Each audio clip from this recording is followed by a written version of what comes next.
Hey guys, this is the video on rhythms. How to read rhythms, review on rhythms. I'm gonna just make one video to post on all of the classes because we all read music the same way, whether in your orchestra, choir, or guitar. I will try and remember to speak slowly and clearly. Yes, I apologize though. I needed to keep the lights on, so there's gonna be a glare on the whiteboard, but I will try my best not to write where you can't see it or using dark markers. So let's get started. Before we start talking about note values, we need to establish all of these fancy lines here and name everything like a time signature.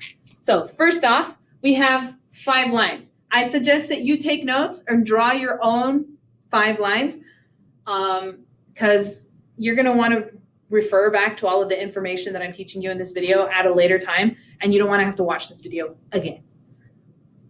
So these 5 lines are called a staff. That's what it is. Sometimes when you see choir music or piano music, you might see something like this where it puts 2 of the lines together. This is called a grand staff. And more than one staff, more than one of those is called a staves. So 3 staves on my whiteboard. Next, we have what we call clefs. The clefs help us know what lines and spaces are associated to what letters. We got up here this squiggly clef. We got here the B clef, and we got here that other clef. Let me make sure that it's nice and dark here for all of you. The top one is called a treble clef. Treble clef. T-R-E-B-L-E. T-R-E-B-L-E. Treble clef. How do I draw a treble clef, Ms. Rodriguez? Here, let me show you. Treble clef. Step 1. Start from the bottom. Make a vertical line. Next, you will add a D at the top. After that, you will add a curly. Ta-da! Treble clef. Treble clef. T-R-E-B-L-E. Treble clef. This one right here is called a viola clef. Who reads in viola clef? Violas do, obviously. Violas read in treble clef. Sometimes cellos and trombones do too, depending on how advanced you are. And this bottom one right here is called the bass clef. Here, I'm going to write this here. Actually, it's called the tenor clef, not a viola clef. But I'm going to call it viola clef. And then bass clef for all the low voices and low instruments. All right, so our music is written with these clefs. And then after the clef is something called a time signature. In a time signature, there are 2 numbers, a top number and a bottom number. Sometimes we have a time signature. Pretty standard is 4/4 time. Or we got 2/4 time. Or we have 6/8 time. Now, the numbers can be quite different depending on what kind of music it is. So let's explain. I'm going to write here. You better write this down. 4/4 time. Top number is the number of beats per minute, or measure.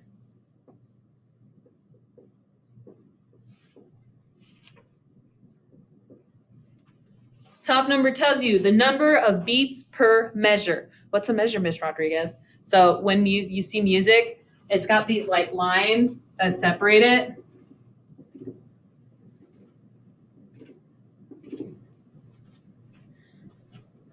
Each little section is called a measure. So this is one measure. A-S-U-R-E. There's another name for measure. If you really want to take the easy route, you can call it a bar. It's either a measure or a bar. A bar of music, a measure of music. And all those lines, they're called bar lines. This is called a bar line. It's a line, bar. So time signature, top number tells me how many beats per measure. So there are 4 beats in this measure because it's 4/4 time. There are 2 beats in this measure because 2 4 time, and there are 6 beats in this measure because it's 6 8 time. What does the bottom number tell us, Ms. Rodriguez? Bottom number tells me the type of note that gets the beat.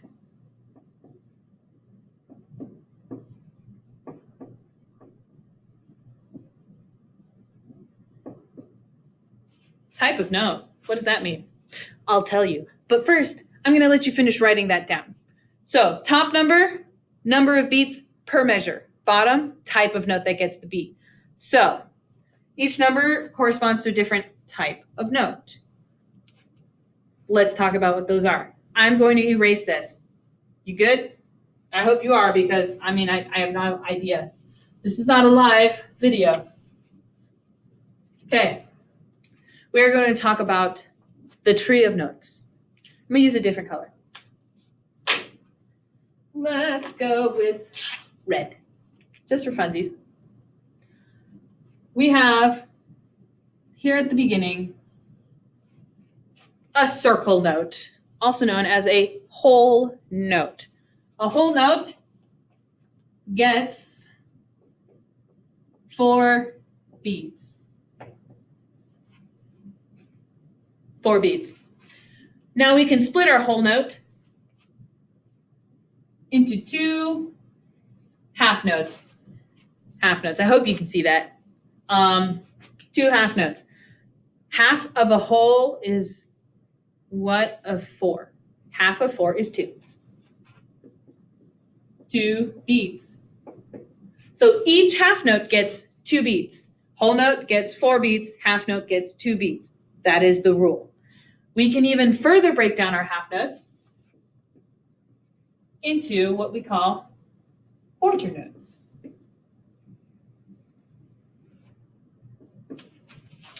What's half of 2? 1. Half of 2 is 1. This is 1 beat. Basic tree. Whole note, half note, quarter notes.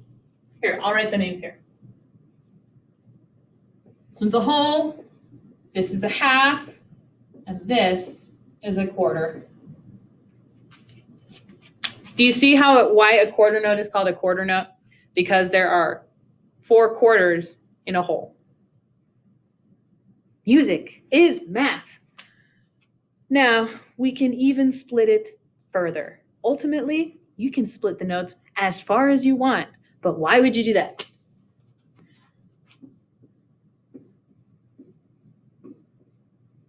Eighth notes. Your eighth notes can either look like this, with a little flag on them, or you could connect them into a group of 4, or just a group of 2. So these ones right here are flags. They have flags. These ones are beamed. That is the part of that note called. That is called a beam. How many beats does an eighth note get? Well, what's half of 1?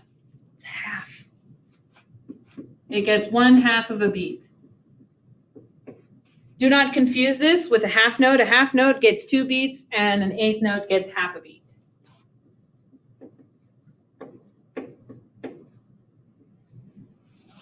I think I spelled that right. Eighth notes. And you can split it even further. Are we going to get to a lot of 16th notes? I mean, in choir, that's just kind of the way that some of our music is written, how we say words. Even further, I'm not going to, draw 16th notes. But essentially, they could look like this.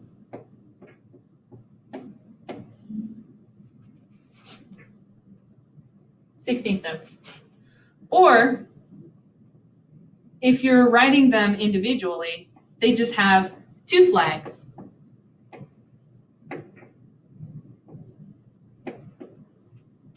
There's another 8 notes in there. So that can get even further to 16th.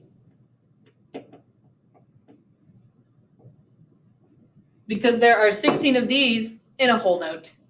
How many beats does that get? Well, what's half of a half? It's a quarter. They get 1/4 of a beat.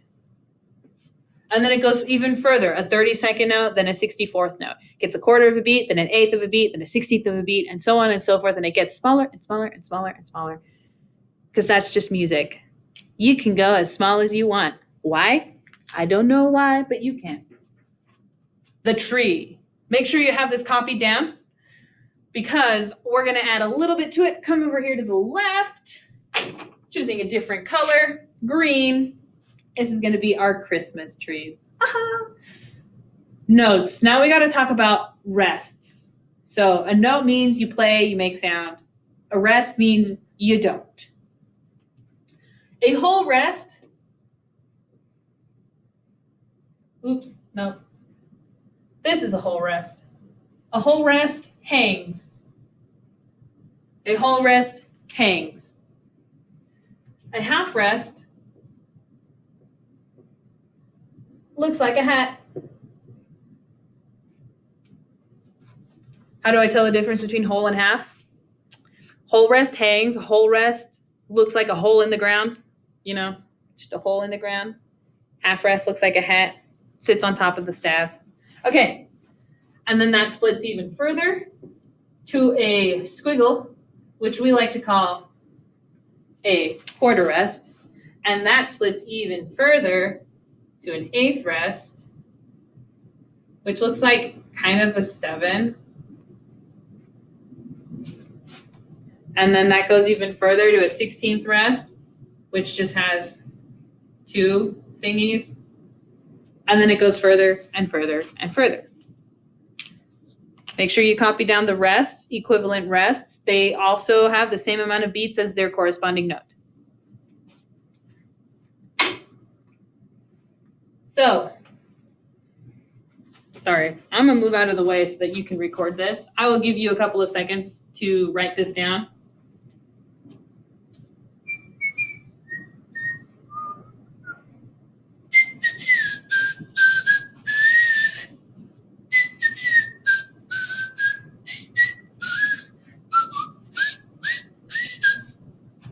All right. If you don't have it written down, then just pause the video. I have to go on. Now we're going to talk about how all of this fits in all of this. We have a measure. And in a measure, you have a certain amount of beats. So we're going to take this top one, for example. It's a 4/4 time. We call it 4/4 time. Top number means number of beats per minute. Bottom number is the type of note that gets the beat. So the bottom number is a 4. So what type of note gets the beat? The quarter note gets the beat. Okay? The bottom number, if it's a 4, it means the quarter note gets the beat. So I can fit 4 quarter notes in this measure. 1, 2, 3, 4. Now I can fit any combination of that as long as I can count to the number 4. So I'm going to maybe add a half note there, a quarter note there, and maybe 2 eighth notes here. And that still equals 4. That works. Or if you want to go the easy route, you just sit here and be like,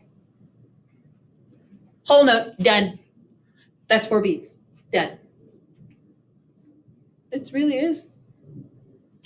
Okay, now let's look at 2/4 time down here. Top number is 2, bottom number is 4. Top number means number of beats per minute. So I only have 2 beats inside my measure this time. Sorry, I said minute. I meant measure. 2 beats.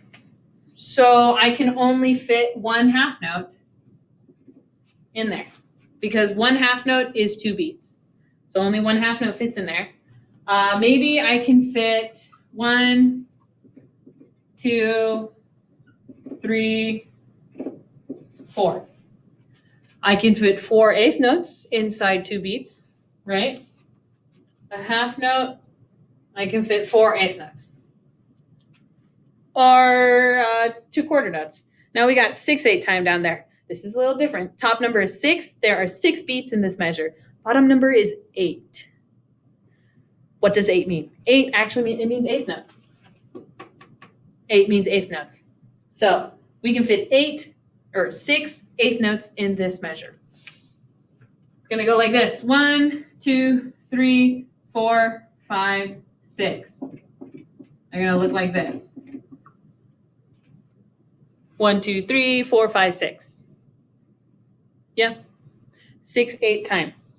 If I had 1, 2 time, 1, 2 time, that means there's one beat and the half note gets the beat.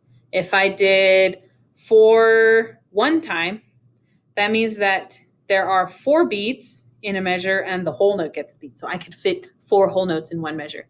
That's kind of an annoying time signature, but that's what it is. All right. So that is how to read rhythms. After that, you will have an assignment where you will be asked to write in the counting. Most of you, if you had music with me at any point, understand how I like to write counting into music. So that is rhythms.